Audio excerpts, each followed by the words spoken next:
Minister. While they claim to care about the safety of Canadians, the fact is, since this government was elected, gun crimes have gone up steadily every year.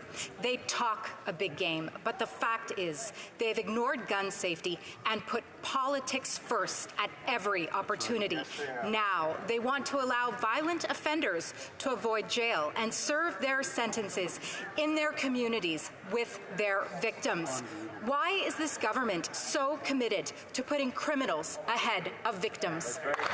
The Honourable Minister of Justice. Mr. Speaker, we have introduced Bill C-5 to attack systemic overrepresentation of Black and Indigenous peoples in our criminal justice system. It attacks minimum mandatory penalties and allows conditional sentence orders where public safety is not in danger, where incarceration is not the best either for the community or the victim or the perpetrator, Mr. Speaker. And, Mr. Speaker, with respect to violent crime, we've increased penalties with respect to guns trafficking and guns, and we have, as has been pointed out, introduced bold legislation capping handguns in this country.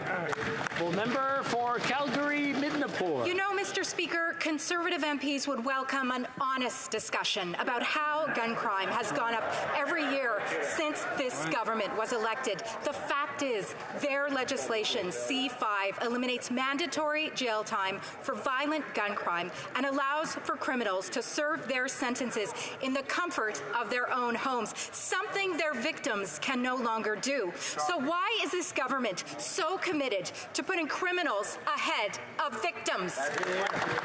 Minister. Mr. Speaker, nothing could be further from the truth. Let's have an honest discussion.